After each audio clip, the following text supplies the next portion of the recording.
Thank you for having me. So I'm Philip. I work for Nesta. You've heard a bit about Nesta. Right. Okay. So what is innovation? So I work for an innovation foundation. And when I go to my friends for dinner and they say, what do you do? It takes me quite a while to explain it because innovation means different things to different people. Have you got post-it notes? Have you got post-it notes? Can we give everybody some post-it notes? Okay, so what I want you all to do, in silence, is write down on one post-it note an innovation that has changed your life. And just because if I don't do this, you will all say iPhones, I'm going to say an iPhone. iPhones changed my life. It changed my life because I get lost all the time in London. And since I got an iPhone, I know where I am, and I can quickly get my Google Maps up and find out where I'm supposed to be. So iPhone is an innovation that absolutely changed my life. I now get lost far less frequently in London. Does that make sense? So write down an innovation that changed your life. Any innovation, just an innovation that you think changed your life, yeah. That your life would be different if you didn't have it. It's easy. You can't use iPhones, I've already got it.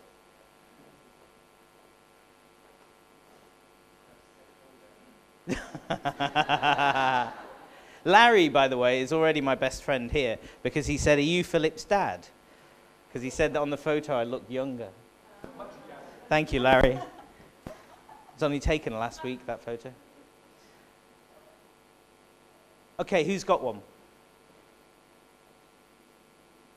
Yeah. Flushing toilets. You're brilliant, Isaac. I've run this exercise 100 times, and sewage or toilets is always the first thing. Thank you, Isaac. Always. It never fails. That's amazing. It's happened again. What did you have, Tom? TV. Good innovation. Who else? Computers. Google, Facebook, yes. Sorry. The internet. We invented the internet. That's what British people tell themselves. Sorry? Search engines, yeah, exactly. Anyone got anything that isn't technology? Yeah. Language. Ooh. Religion. Crikey. Smiling. I'm not sure that's an innovation, I don't know. Is that an innovation? Okay. Okay. Any others? Any non... Sorry? Glasses. You don't wear glasses? Reading glasses, okay. Larry's going to be trouble. Any others? Any others? Way to live with nature. Interesting. That's a good one. Okay. Innovation means lots of different things to lots of different people. It is technology, but it can also mean things that aren't technology. Like smiling. But this idea of social innovation is sort of slightly more complicated. So if innovation is all of those things, in inventions, creations, new ways of doing things, what's a social innovation? What do we mean by social innovation? So could you again, just in silence, write down on your post-it note an example of a social innovation? Could you use a different post-it note? Use a different post-it note. Make sure you've written these down because I want you to stick them over here.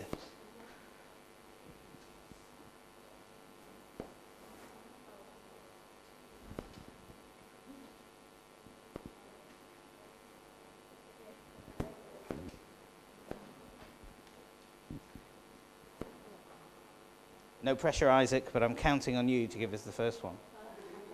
Okay. Has everyone got one? Okay. Everyone got a social innovation?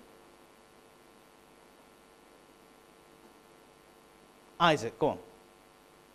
I'm not sure of the specific words, but that basically the code of law.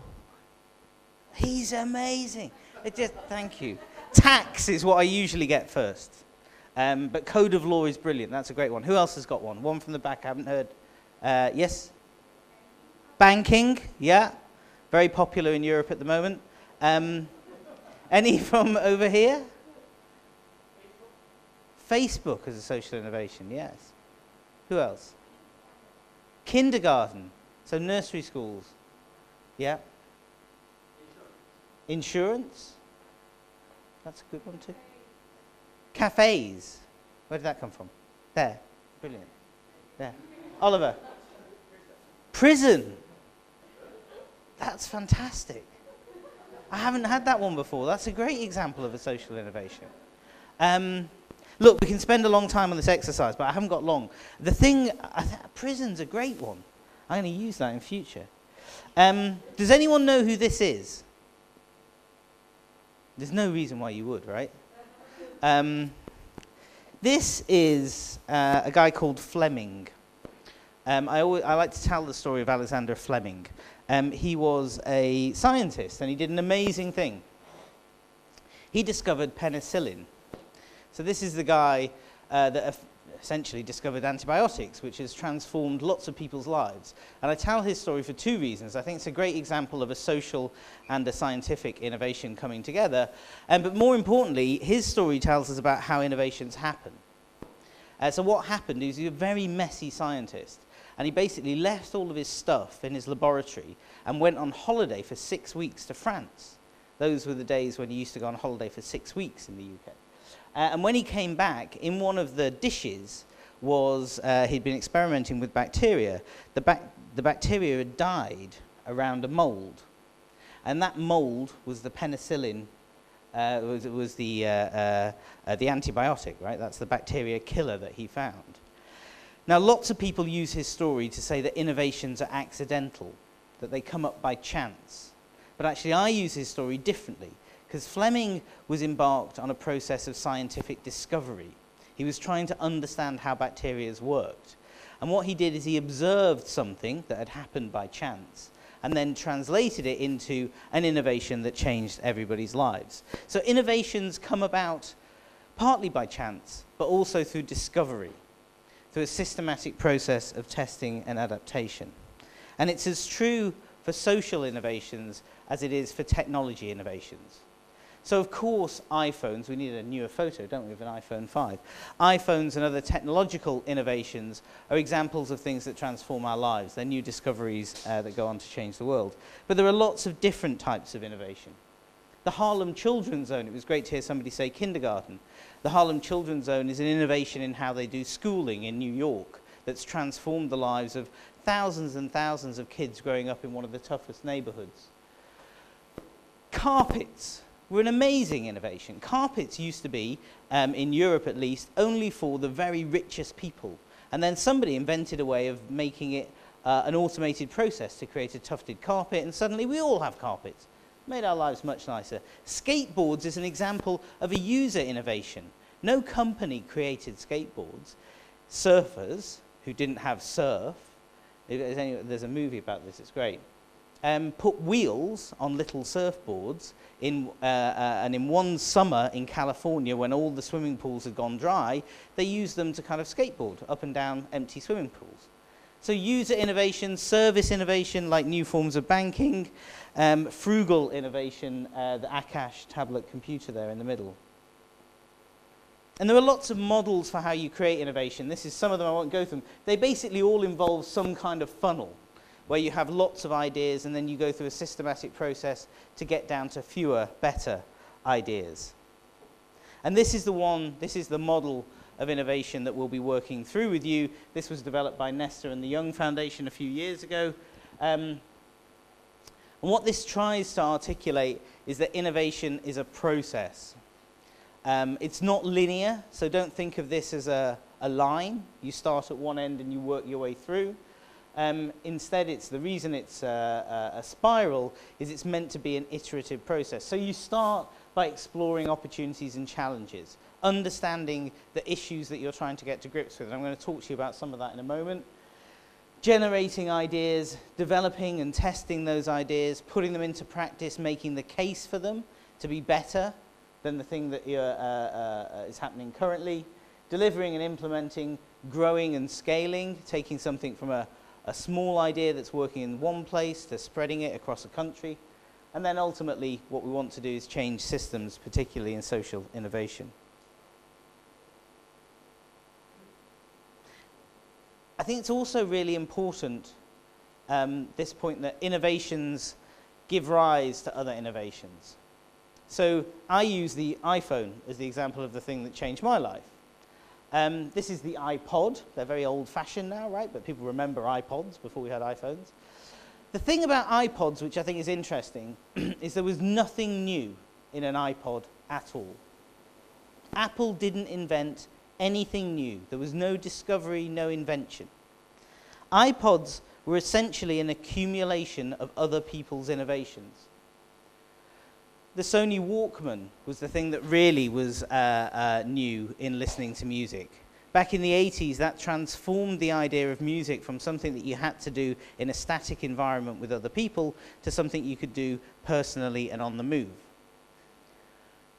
MPEGs, the technology for compressing music into a digital format, was created in Germany. And so on. There's sort of, the different models of trying to use these technologies to create personal listening devices. What's interesting is people think that the iTunes Store was the innovation that Apple did. But of course, the iTunes Store was just a copy of Napster. In fact, I'd argue the only thing that Apple did that was new with iTunes was they were the first company that got us to give our credit cards to them. The first online company that persuaded human beings to say, yes, of course you can have my credit card details, and I don't have to re-enter anything when I spend money with you. That was a real innovation. The point here is that innovations give rise to other innovations. They build off each other. But the way that we innovate is changing.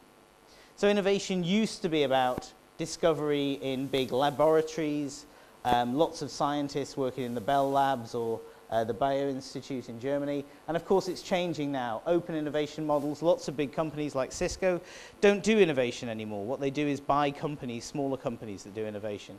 Open innovation, I've already talked about the skateboard, but mountain biking and BMXing, similarly, no company invented those. Users created them. Basically, people who wanted to do something and just got on with it themselves. And social innovation, which is why we're here, is a new form of innovation that's gathering lots of traction. So look, this is a whistle-stop tour through innovation. Charlie Leadbeater is one of the guys that we work with a lot in the UK. He's an associate of Nesta, worth reading some of his material. And he has this quote that innovation is invariably a cumulative, collaborative activity in which ideas are shared, tested, refined, developed, and applied. Innovation isn't about geniuses sat in a room thinking up ideas. It almost never happens that way. One of my colleagues that I work with in the UK is fond of saying, none of my ideas got better because I kept them to myself. Okay? Innovation is about collaboration. It's about sharing. It's about getting feedback. And it's about being open. And business, as much as social innovators, businesses are increasingly realizing this. We haven't got a great deal of time, so I'm not going to go through this in detail, but there are different types of social or public innovation. Some are about improving current systems, working within the institutions we already have, and others are more disruptive. They're about transforming the way that we solve problems. I'll just use one example to illustrate this chart. A type of improvement or efficiency innovation is just getting better fire engines, right? One way to prevent people dying from fires in the homes is to get better fire engines. And since we had those as fire engines about 60 years ago in the UK, we have now got much better fire engines. They're better at putting fires out, they get there quicker, they're safer for firemen. But another way of preventing deaths by fire is inventing fire alarms and putting a low-cost, ubiquitous technology in everybody's home that makes a noise when smoke is detected. And that saves more lives. It's more disruptive, it's a different type of innovation. What's interesting is they answer different questions. So one question is, how can we get better fire engines? And another question is, how can we get people out of their homes quicker before the fire engine ever gets there? So the question you ask often leads to the innovation that you get. So what is a social innovation? Well, we wrote a book called The Open Book of Social Innovation. You can get it for free online, and it's got this rather long description in it. But innovations that are social, both in their ends and their means. New ideas, products, services, and models that simultaneously meet social needs and create new social relationships or collaborations. By the way, I think that point earlier that we were discussing about innovations can be an old idea applied to a new setting is really important. It doesn't always have to be brand new to the world. But innovations that are both good for society and enhance society's capacity to act. That's a bit of the definition I feel quite passionate about. I think truly social innovations are ones that enhance society's capacity to act. It's a whistle-stop tour of innovation, and I can do 2 days just on that. But I'm around over the next 2 days and happy to talk to you about it if that's helpful. I just want to talk a bit about prompts for social innovation. Why? What prompts you to come up with an idea? What triggers you to act? And the reason why this is important is because these aren't accidental. We say this all the time to public bodies and to governments, that the very best governments, the very best organizations prompt themselves to innovate. And many innovations come from challenges. They come from problems. They come from unmet needs. And there's a whole range of different ways that might manifest itself. In the UK and in Europe, we have a financial crisis at the moment. Our public services have lost a lot of money, and that's prompting a lot of innovation. You can also have complaints is a good trigger for innovation, when people are dissatisfied with something, and that can translate itself into political mandates. Often you'll get quite a lot of innovation comes in when political leadership changes. But innovation can also come from opportunities, can also be prompted by opportunities. And that can be about new evidence, new theories. We're understanding a lot more about how the brain works. We're understanding a lot more about how psychology and behavioral sciences work. And that's prompting a lot of innovation in the UK at the moment. Technology, the fact that we now have the internet and digital technologies is prompting huge amounts of innovation, social innovation. I still think we've got a long way to go. But the point there is that it's not always negative and about challenges. It can also be about opportunities as a trigger for innovation. And where you really want to get to is well-defined challenges and opportunities. And this is a part of the process that people often skip over, that they leap straight to solutions. But actually, it's worth spending quite a bit of time on understanding your challenges and opportunities well. And I won't go through all the methods here, but there are a lot of different techniques that you can use to reframe, to deepen your understanding of the challenge or the opportunity that you're trying to exploit. If I've got a minute, I'll just talk about a few examples if I can. Are there any designers here? Any service designers? Okay, one, two, couple of service designers. Because a lot of what you see in social innovation is actually about applying the techniques of observation and insight generation from service design. It's about understanding people's lived experience. And it's been a really powerful part of the changes we're seeing in the UK and across Europe about how social innovation is developing, is we're taking those lessons from design and applying them to social problems. Does anyone know what that is? The Swiffer. Yeah? People know the Swiffer story? So the Swiffer, is it Procter & Gamble? I think it is Procter & Gamble. Was it the Swiffer? Yeah. So this was a company that basically produces mops and other cleaning products for the home, who some time ago had realized that they weren't really selling any more mops, mops for cleaning floors, right? So they set some designers onto figuring out what they could do to sell new products, develop new products that they could sell to basically mums who were cleaning their houses, right? The Swiffer story is interesting because what the designers did is watched people using mops for tens of thousands of hours. Pause on that. Imagine watching videos of people cleaning their floors for tens of thousands of hours. Do you have that? Imagine that's your job. Your job is to go into work every day and watch videos of people clean the floor. And what they discovered, and I think this is interesting because it tells you something about insight. The insight they generated, the insight they came to, was that people spent more time cleaning their mop than they spent cleaning the floor. Right? And that's a truism, right? If you're mopping, then a lot of the time you spend cleaning the bloody thing. And so what a Swiffer does is solves that problem. Because you clean the floor and then you rip the thing off the bottom and you throw it away. So it's a more efficient way of cleaning the floor. They sell loads of these things. It's not an advert for Swiffers, although you should get one. They're very good. Actually, the point is that observation is an important part of generating insights. And it's an important part of how social innovation happens. This is... so this was a room. It's a bit smaller than this room. And there was a piece of paper running all the way around the wall. It was a project which we supported in the UK, which was looking at troubled families. So these were families who the parents didn't work, their children, they had drug problems, and their children were not doing well at school. In the UK, we have a small number of these families which cause huge amounts of problems. And what the researchers that were working with this family did was mapped 18 years of public sector interventions in that family's life. So every appointment with a doctor, every meeting with a teacher, every time their police were called to their house, every time they went to hospital. And they mapped 18 years worth of interventions around a wall. It was an incredibly powerful thing to do. And of course what they realized is the family was no better off after 18 years of the public services trying to help them than they were at the start.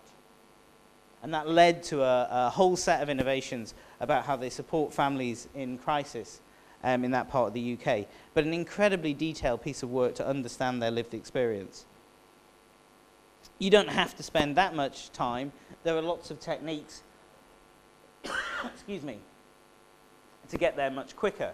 And this is a set of cards which I think that IDEO developed cards, these ones, which enable you quite quickly to adopt personas and to challenge ideas and generate insights about the problems you're trying to solve. And this was a project which we ran in Reading where we trained staff working in a children's centre actually to do interviews with the parents of those children to try and understand how they could improve their services better. They're just a few of the ways in which you can use some of these techniques to get deeper into understanding the challenge or the opportunity that you're trying to explore. Now I'm going to leave it there. And who am I handing over to? Newey. But we'll come back and have a chance to work with some of these ideas later. Okay, thank you.